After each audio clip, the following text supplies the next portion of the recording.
We are at halftime of the heat wave, but the second half could be even hotter than the first and possibly more dangerous. We'll see when relief finally arrives. Karen? All right, Ben. Also, first at 4, a 5-year-old girl is shot. And it's hard to believe who police say pulled the trigger. We have a mother's emotional warning to other parents. Paula. Oh, Canada. Our neighbors to our north and south separated by a lake, a river, and COVID-19. I'm Paula Tutman. Why so many of our Canadian neighbors say, keep the borders closed. They don't want us back for a while. Live from downtown Detroit, home of WDIV and Click on Detroit, Local 4 News First at 4 starts now. Good afternoon, everybody. I'm Karen Drew, First at 4. If you've been outside, you know we are stuck in a scorching hot streak. 5 days and counting, and there are some safety concerns when it gets this hot. So we're going to bring in meteorologist Ben Bailey for the very latest, and this is some serious temperatures we're talking about, Ben. Yeah, Karen, the one thing that really worked in our favor over the holiday weekend was the fact that the humidity was relatively low. So we still saw 60-degree lows at night, but that's going away. Humidity starting to climb, and you can tell those temperatures now starting to move even higher. 92 is where we sit right now. Some rain-cooled 80s, low 80s over in Ann Arbor.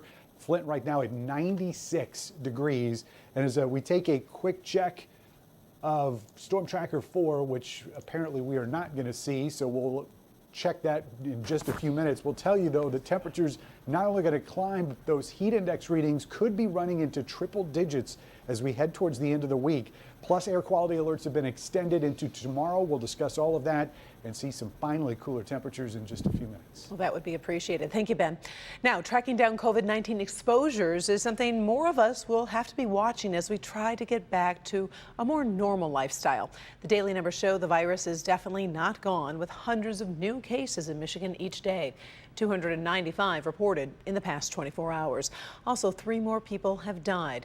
Sunday, that number was 0 for the first time since the crisis began. Meantime, a new outbreak has been linked to a strip club and a Checkers restaurant near Detroit Metro Airport. A Checkers employee went to the club and is one of the 13 confirmed cases.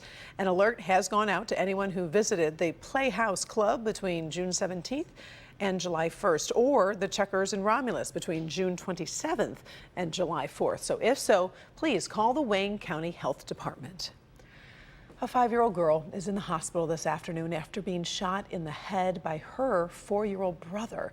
This happened about 1:30 this morning inside a mobile home on Plymouth near Haggerty in Redford Township. Karina Norwood's mother says her son was able to unlock a small closet where the gun was being held, thinking it was a toy. He went into his sister's room and shot her in the head. Police say it hit the top of her head. Luckily, she is expected to be okay. Her mother says it's a hard way to learn a lesson.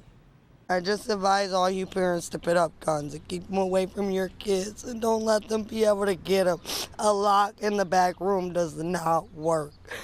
They're easy to open and get to. My baby got to it. The Wayne County prosecutor will decide whether the parents will be charged. Police in Romulus are investigating a deadly stabbing at a hotel. Officers were called to the Howard Johnson on Flynn Court shortly after 4 this morning. They found a 39-year-old man with stab wounds. He didn't survive those injuries.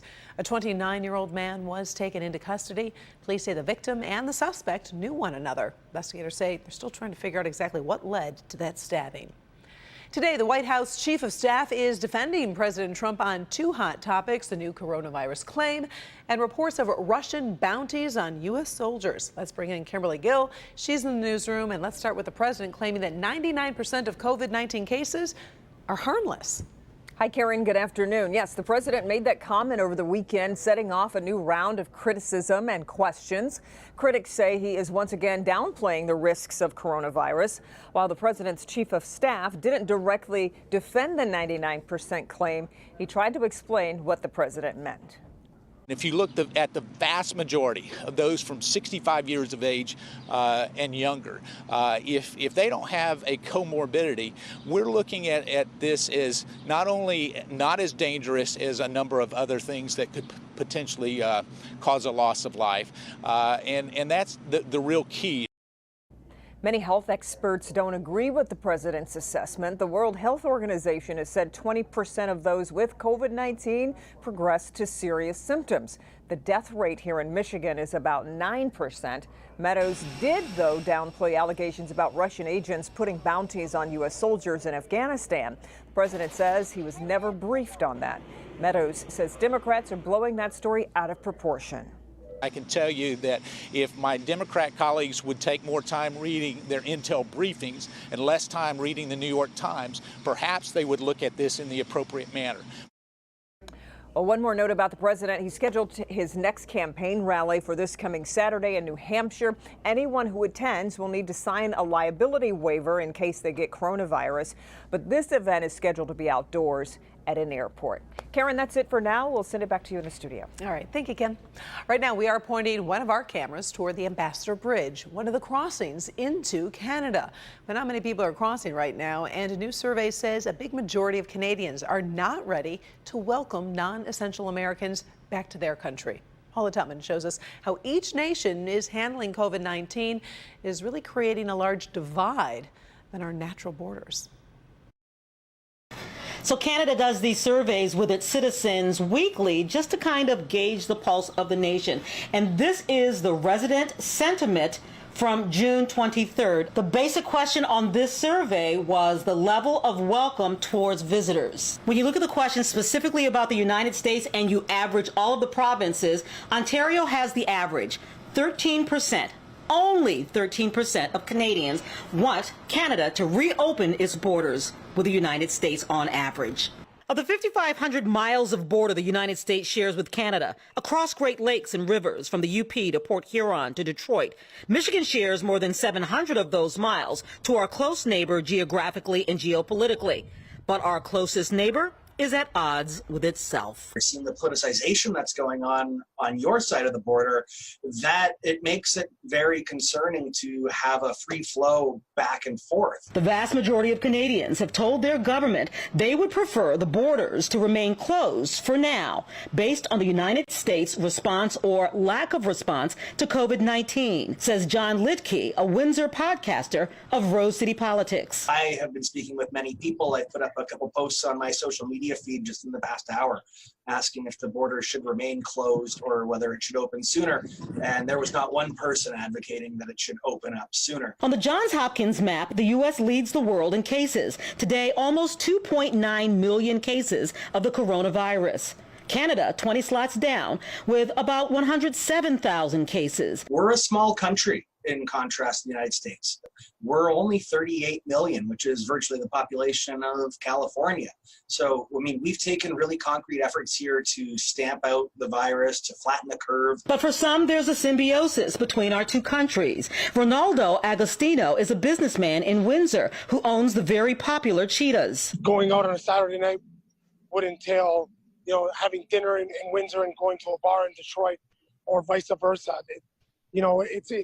It's like we're a community that got split down the middle is the way I feel about it. We really can't wait to have people from Michigan come back to Windsor. Windsor, Essex, over here, we've seen high compliance of mask rates before it was implemented. For the most part, it's 90 to 95% compliance. Again, as Ronaldo said, it's not politicized, it's not finger pointing. It's a really good thing to see. I mean, we're Canadians, we're polite, so to fall into the stereotype, I help you, you help me, and that works out really well for all of us over here. Yeah, of course, this has nothing to do with being polite. It has to do with the rise of the virus, and given our trajectory, it is very possible from what I'm seeing that Prime Minister Justin Trudeau will actually extend beyond the July 21st ban on border crossings. And keep in mind, he's got people in his ear who are saying just keep that border closed to non-essential travel and Americans until the end of the year, Karen. Wow. All right. Thank you very much, Paula, for that report. In other news this afternoon, the Supreme Court has voted unanimously that states can require presidential electors to support the candidate who wins a state's popular vote. So the ruling supports laws in 32 states, including Michigan, that bind electors to the popular winner. The issue came up when some Hillary Clinton supporters tried to convince electors to not support Donald Trump, even though he won the popular vote in those states. The court wanted to make this decision in advance of the November election. We definitely have some sad news for those classic country music lovers. Charlie Daniels has died after a stroke. Most of you remember him for playing the fiddle, most notably in that hit song, Devil Went Down to Georgia. Daniels loved performing live, sometimes doing 250 shows a year. In the past, even a previous mild stroke and a pacemaker couldn't stop him from performing. He once said his favorite place to play was, quote, anywhere with a good crowd and a good paycheck. Charlie Daniels was 83 years old. Still ahead, first at 4, trapped on a crowded flight. Most of us can't do much about it, but one traveler is ready to use his influence trying to make a change. In trending stories, Prince Harry and his wife talk about racism and the hidden bias that can be confusing for some people. Up first, a word of warning about ticks today. We are going to talk about 2 reasons this season could be worse than most years. What you need to know coming up in Good Health.